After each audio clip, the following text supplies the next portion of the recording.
Today's video is going to be segregated into two major portions. The first one being the part where we create this particular seamless background loop, and the second part is where we're going to add in this particular title to create an epic title animation. It might seem simple, but we will touch upon slightly advanced concepts such as drivers, but we're still going to keep it step by step and easy. So I'm pretty sure this will be informative and useful to you as well. And with that, let's begin the tutorial. In our default scene, we'll start off by creating the blades of the fan by using our default cube itself. So we'll press tab to go into edit mode, and we'll change the shape in edit mode to exactly what we need. First, we'll just press SZ and type 0.1 to scale it down on the Z-axis to 1/10 of its size. Then I'll press SY 0.4 to just scale it down to 2/5 of its size on the Y-axis. Then I want to create the actual sharp edge of the blade. So I'll go to edge select mode by pressing this button, selecting this edge over here and pressing Ctrl B to add in a bevel. Now I can bring this in till we get the shape that we want, or the bottom edge matches up with the corresponding bottom edge. Once we do that, you'll see that there are actually two edges present in this bottom, which will cause issues during the bevel and things like that. So we can just select both of them by going to our transparency over here and just selecting both of them like that, and then press M to merge, and we choose merge by distance. And that way you can see it says removed two vertices, and now you'll have only one edge present over there. If by chance you didn't want to bring it down this far, so let's say when you added in the bevel, you went down to only this bit, but you still require this to become one unit, you can select both of them, press M, and once you choose merge by distance, expand this and just increase this distance until it completely matches up. So once you're happy with that, you can go ahead and switch off transparency because we won't be requiring that at the moment. And I still think this is a bit too fat. So I'll go to my face select mode, select the top face and press GZ to just bring it down on the Z axis by a bit. Once you're happy with the positioning, you can go ahead and just add in some bevel to both of these. But before we add in the bevels to these edges, make sure you're happy with the slope of the blade. If you're not, just select this edge and press GY to increase the slope or decrease the slope according to what you feel is best for your requirements. Then to add in a bevel, I'll just select this edge as well as this edge by pressing shift and select, and then press Ctrl B to add in the bevel. Just drag your mouse down to increase the size of the bevel, and then just use your scroll wheel to increase the number of cuts. Now you can do the same thing for the bottom two faces, but I want these to be a little sharper, so I'll press Ctrl B and drag them in very little, and that's good enough. Now this is one of my blades. I will require to add in many of these using an array modifier, so the best way to do that is by keeping the actual origin at the point where you want to actually rotate this from. So I'll press 7 to go into my top view and press tab to go into edit mode, and then press A to select everything and just press GX to move everything out till the origin lines up with this edge, and then I'll press GY and bring it till the origin comes right to this corner. Now adding in the array will be much easier. For the array, I'll press Shift A and search for an empty plane axis, and then I'll select the blade and I'll go to the modifier properties and add in a new array modifier. I'll switch off relative offset and choose object offset and then choose the empty as the object. However, I'm now going to select the cube and start rotating it on the Z axis by something like 20 degrees. And then if I increase the count, you'll see that we get an entire array of these blades. So once we add in 18 blades, we get the right number. But all of these are flat and we need to get them to be slanting. So again, we'll press tab to go into edit mode, and then we'll press RX and just rotate them till the blades are pointing up and there's no overlap. So right now there's still overlap. I think that means we need to make these blades a lot thinner. And since we have it in some random orientation in edit mode itself, we can't scale them on the local Z axis because the local Z axis is the global Z axis itself. So to choose this normal, we have to change the orientation from global to normal. And now we can press S and just choose the different axes till we get the right one that we need. So I want it to scale down on the Z axis. If I scale it down, we get a much sharper blade. Along with that, I can scale it down on the normal Y, and I don't want them to be rotated down like this. I'll just change this from normal to global and then choose RY, and I'll bring it in like that. Now you can continue to make changes until you find no more overlap issues. So I think that should be good enough. And this is what I'm going to use for my final animation. I also want these blades to be a bit longer. So with my orientation set to normal, I'll press SX and then just make them longer by dragging them out. But then I'll also have to do GX and then move them out so that they come back to the original position. So once you're absolutely happy with it, you can press tab to go back into object mode. You can shift select the empty and press Ctrl P, set parent to object. That way, when you now select the empty and press RZ, everything should rotate correctly like a fan. Now we can add in a central sphere to connect all of these blades into. So I'll press Shift A and search for a mesh icosphere. I'll expand this and just increase the number of subdivisions to something like 6 so that it's very smooth. And I'll reduce the radius down to something like 0.4. And then I'll just press GZ and bring it down by a little bit. And maybe I'll scale it up by a little bit as well. So now we just have the central sphere, I can go ahead and parent that to the empty as well by shift selecting the empty and pressing Ctrl P, set parent to object. Once I'm done with that, I can set up my camera before I start the texturing followed by the animation. For the scene setup, I'll select my camera, press Alt G to clear location, Alt R to clear rotation, and then press GZ to just bring it up. Then I'll press 0 to go into my camera view, and I'll continue to grab it on the Z axis by pressing GZ until I have a composition that I'm happy with. To not be distracted by anything outside my camera view, I'll go to my camera properties and I'll go to viewport display and increase passport out all the way to 1. Once I'm happy with the positioning of my camera, I'll start off with the materials by selecting the UV sphere, going to my render properties, switching on bloom, screen space reflection, as well as ambient occlusion, and then bringing my cursor to the junction of these two windows, clicking and dragging to create a new window and changing this from the 3D viewport to the shader editor. Then I'll press this plus button to create a new material, and I'm going to make these fairly simple. To actually see the changes, I'll have to switch over to the viewport shading of rendered, and then I can just make it completely metallic. And for the roughness, I'll press Shift A and search for a noise texture. Now for better control over the noise texture, I'll press Shift A and search for a color ramp node, and then I'll plug the color into the factor, and the color from the color ramp can go into the roughness of the principled BSDF. If you zoom in, you can still see the actual triangles of the icosphere, so I'll click here and go for Object, Shade Smooth. Now I'm going to increase the detail all the way to 15, and I'll also increase the roughness to 0.7, and I'll just bring this black in quite a bit, but I'll change this from a value of 0 to a value of 0.2 so that it's not completely reflective. Similarly, I'll bring the white in and I'll change this from a value of 1 to a value of 0.8. Then I'll just reduce this scale to maybe 1.5, and I'll just crunch these in even more to increase the contrast. Once I'm happy with that, I can just add in some amount of bump to this by pressing Shift A and searching for a bump node, and then connecting this output from the color ramp as the height for the bump node, and then take the normal and plug it into the normal of the principled BSDF. Now that is way too strong, so I'll reduce the strength from 1 to a strength of 0.01 or 0.05. So just that subtle amount of roughness or bump is what I want. Now I'll rename this as metal_sphere, and I'll use this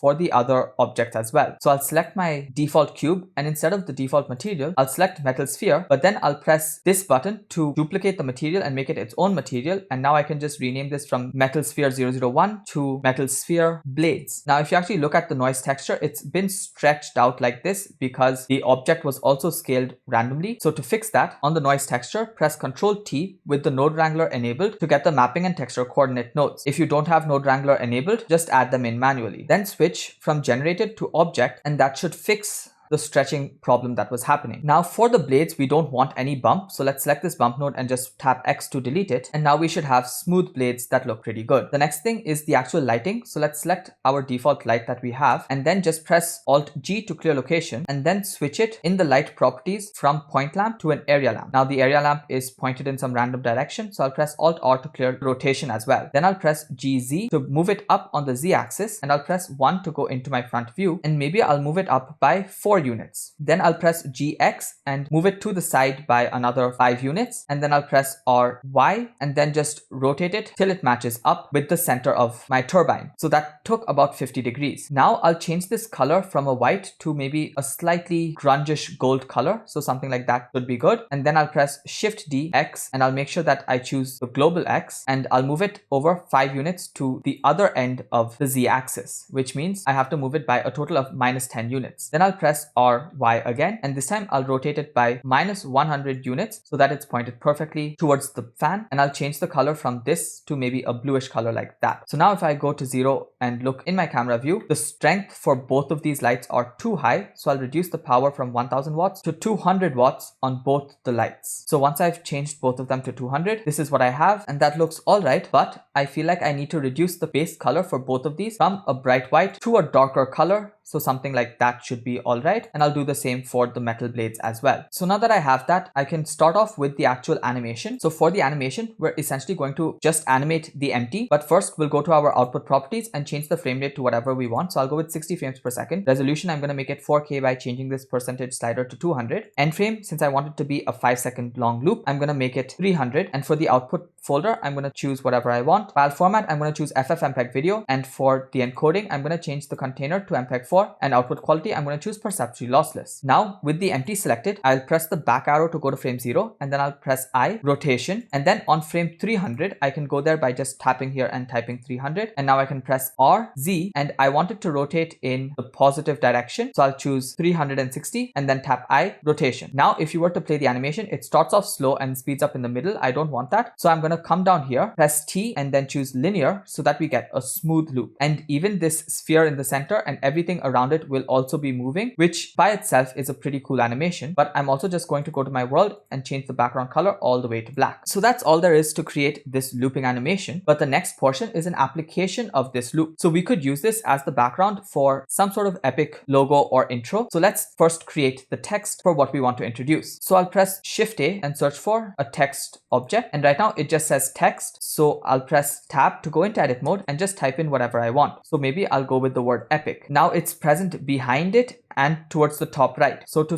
fix all of that, we'll go to the text properties over here, and for the paragraph alignment, I'll change it to center, and even the vertical I'll change to middle. Then I'll just press GZ to bring it up till we have it somewhere that suits the scene, after which we'll change the font to something better. For now, I'll go with Copperplate Gothic Bold, and then under the geometry tab, I'll just start extruding it by a little bit to give it some amount of thickness. So maybe a value of 0.1 will be good enough. Now for the material of this object, I'll go to this drop down over here. I'll choose Metal Sphere because I want the bump to be present, but I'll press this button to make it its own material and call this metal text. And then with the noise texture selected, I'll press Ctrl T to add in the texture coordinate and mapping nodes. Then I'll switch from generated to object, and we should fix the stretching issue. Apart from that, I don't want this text to be this dark, so I'll start increasing this to a much lighter value, and that should be good enough. Now we need to give this some sort of outline, so I'll just press Shift D to duplicate it, and then for the fill mode of this new duplicated text, I'll change it from both to none. After that, for the bevel, I'll just increase it by a bit, and now we have a really nice outline present. For this outline, I want to give it its own material, so again I'll duplicate this and I'll call it metal text outline. And now for the base color, I want it to be the same color as the light that we had, so I'll select my light, hover over the color and press Ctrl C to copy it, and then I'll select my outline text, and over the base color I'll press Ctrl V. Now I also don't want it to have any amount of bump, so I'll select the bump node and tap X to delete it. I can also make it a bit fatter by just increasing the depth by a little bit more as well. I also want it to be a lot more reflective, so I have to reduce this roughness. So on this bottommost section, instead of having this at a value of 0.2, I'll reduce it to a value of 0.1, and for this white slider, I'll change it from a value of 0.8 to a value of 0.4, and I'll also just change the scale down to maybe 1, and that should be good enough. Now for the actual animation of this epic text and the use of drivers, I'll just right click at the junction of those two windows and click join areas and just bring this down so that we have more space to work with. And then I'll press Shift A and search for an empty sphere. You could use any empty you want, but I think the sphere will just be better to visually differentiate from the first empty that we had. Now to actually see everything, we'll go back to our viewport shading of solid and we'll switch on overlays as well. Now we'll take this empty sphere and press GZ to just bring it up, and then we'll select our outline text, and under the text properties for the paragraph alignment, you'll see there's a spacing section and you can play around with the character spacing. What we're going to do is we're going to associate this character spacing with the scale of this empty that we created. So on this character spacing, we'll right click and then just choose add driver. For the object, we'll choose our empty 001, and for the expression, we'll just keep it at VAR, which is variable. Now we have to define the variable, and the variable is going to be not the X location, but the average scale of the empty. And now whenever we select the empty and press S to scale it, you can see how the character spacing also increases. Similarly, we want this to rotate along with the rotation of the empty. So we'll first select the text again, go to the constraint properties, click on add object constraint and choose copy rotation. For the target, we'll choose our empty object, and now when we select the empty and rotate it, the text should also rotate. Now we need to do the exact same steps for the solid text as well. So let's select it, go to the object data properties, which are the text properties. Then for the character spacing, right click and choose add driver, change the variable to just variable, and for the object, choose the empty, and for the type, choose average scale. Then in the constraint properties, choose add object constraint, select copy rotation, rotation, and for the target, choose the empty 001. Now, when we take this empty and scale it, you can see how everything scales, and when we rotate it, everything rotates as well. Now we can go back to 0 to go into our camera view, and on frame 0, we can just scale this up till the entire text is out of my view. So I'll go with a scale of 10, and I'll also rotate it about the z-axis by 180 degrees. Then I'll tap I, rotation, and scale. Then let's say 2 seconds later, I want everything to come in and form our text. So on frame 120, I'll just press Alt-R to clear rotation and Alt-S to clear scale. And then I can tap I, rotation, and scale. So now if we were to play the animation, you should be able to see how the text slowly rotates in and comes into position. Now it's much slower than what it will finally be. So to change the playback, you can select playback and choose frame dropping. And that way you'll get a realistic idea of how fast things are going to be spinning and coming in. Also make sure that when you do this, the rotation matches the rotation of the background blades, and that will also just add to the effect. Now let's say it stays for 2 seconds. We can take this, press Shift D and just move it to 240. Then by frame 300, we can move it back out by again rotating the empty on the z-axis by another 180 degrees and then just scaling it up by 10 again and then tapping I, rotation, and scale. So now when you play the animation, you should be able to see it come in, stay there for 2 seconds and then go back out. Now it's going out in the opposite direction. So make sure that you press RZ minus 360 to flip the direction and then tap I, rotation, and scale. Now it comes in and it also goes out perfectly alright. So that makes a perfectly looping intro animation as well. You can test everything out with the viewport shading of rendered. If you want, you can always add in a little bit of motion blur by just checking this box, and you can increase or decrease the amount by playing around with the shutter. You can also go to the color management and change the look to maybe high contrast and things like that to make it look more cinematic if you require to do so. But once you're happy with everything, you can go ahead and press render animation. I hope that was a pretty useful tutorial and you learned how you can apply drivers and things like that to create these animations. If you found the tutorial helpful, definitely check out other videos on my channel because I post tutorials every single day. Apart from that, thank you so much for watching because the watch time really helps me. And until the next video comes out tomorrow, keep creating and stay creative.